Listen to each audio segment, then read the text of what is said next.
Hi guys, this is the 1865 cave. I'm sorry if I got that wrong, 95, 65, pretty much the same. So here's the entrance of the cave. When I walk in, even though it's a very hot day, there's some wood. I don't know if you'll be able to see it on the camera, but there is some water. And when you go up a little further, there's like a little metal shaft. So I'm going to show you that now. In the way there's like some little doors, like not like doors going through other places, just like places so like this here, you get the place here. So if a train's coming, if someone's in here, so quickly get in here. And then when we come up this way, there's another door up here. And if you just take a look up ahead, up high, you can just see a little smoke from the train fan. And I don't know if the camera will be able to see it, but there's heaps of like little tiny bits of like ashes up in there. And here's another door here. Right. It's the exact same door. But like this door has a bit of that there might have been like a bell or something. I don't know if you can see that, but that was probably for like a bell and stuff like that.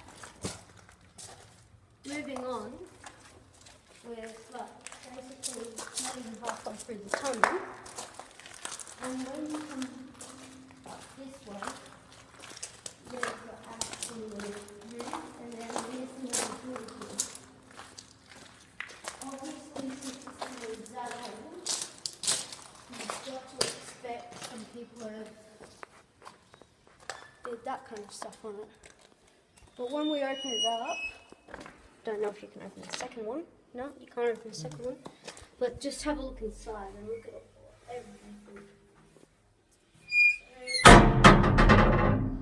Sorry, just the metal door banged. Well, you basically get all this stuff happening. And if you look down on the ground, you can see this metal or kind of like cemented build rail. And when you walk along, this pretty much goes through the whole tunnel.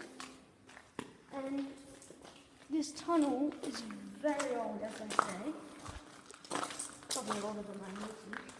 But yeah, I walk through here almost every single day. Not a thing has changed. Even in summer, there's water here. It's really weird, but there's always water. And some people have even been saying there's ghosts in here. Personally, I've never seen one, but I'd like to see one. And if anyone has seen one, please leave comments. I would like to know. But you pretty much get the idea of what a train tunnel used to look like. Here's another door. Oh, what's that? Hobos. And it's pretty much impossible to see anything in this tunnel without a torch. And if you walk up a little bit more, there's a couple more doors. Then at the end of the tunnel, I'd like to show you something that's really awesome. And when you come up here, you just gotta make sure that you don't cover your fingers over the light or be very bad picture for the camera if you're holding one. Isn't that right? Dad, seriously. Sorry. And this is pretty much the only brick wall here. Some of them have actually got false doors behind them too. Yeah. So you shouldn't come through here by yourself at night time. And if you walk a little bit more, you start to get the sense of how dangerous this would be for the builders.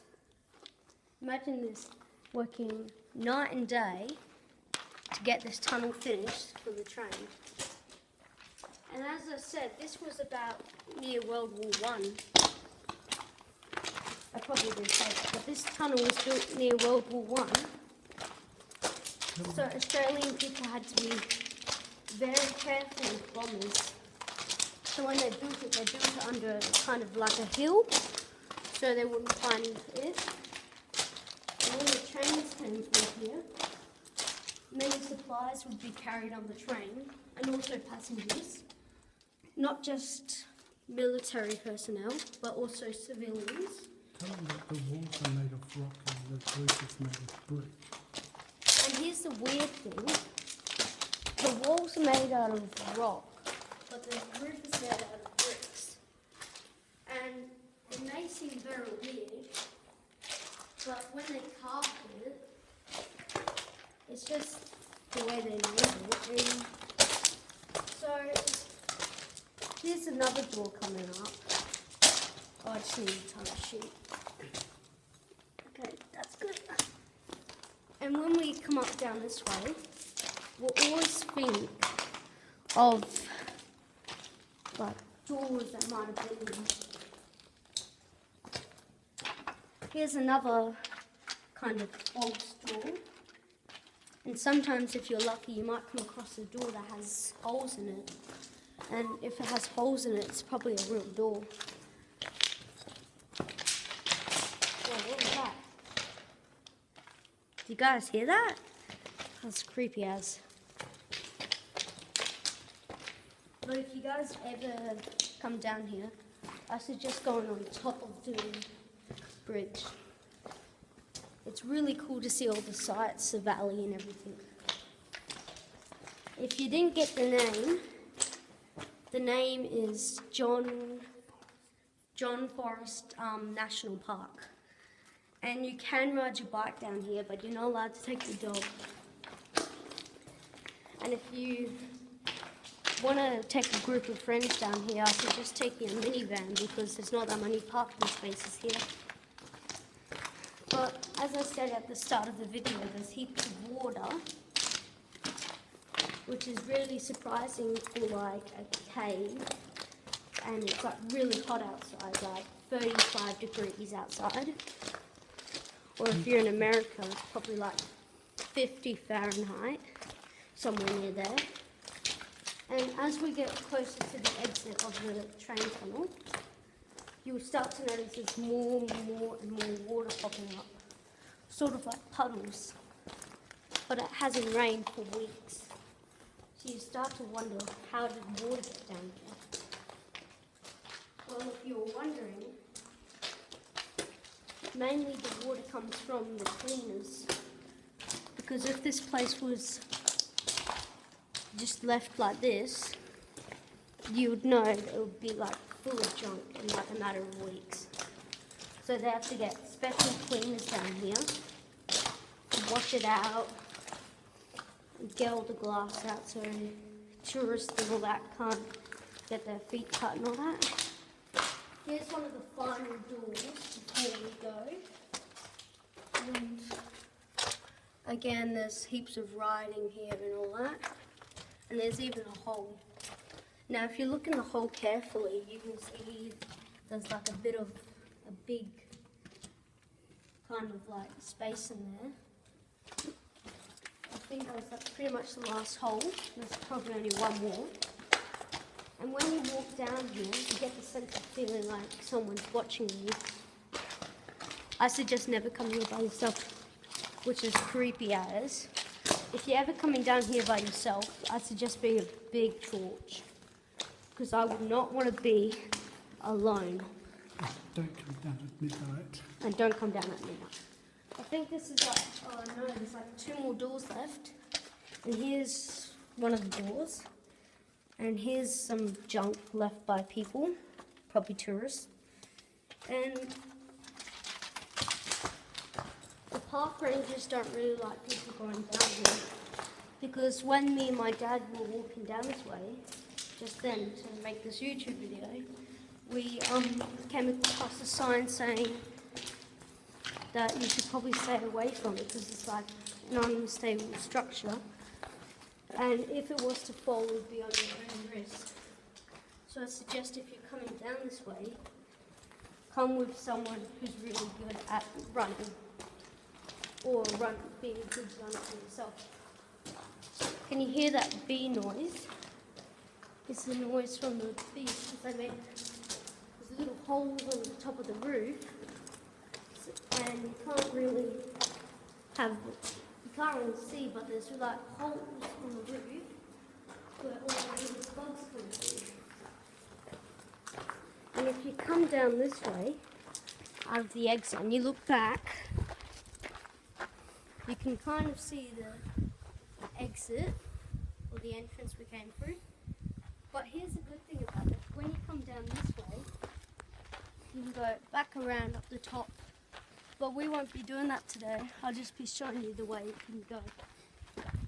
So you just basically walk around here until we get to the end of here. And I suggest if you want to come here, try in the summertime. It may be hot, but once you get into the Swan Valley tunnel, it's not hot, it's like really cold. And if you walk around here,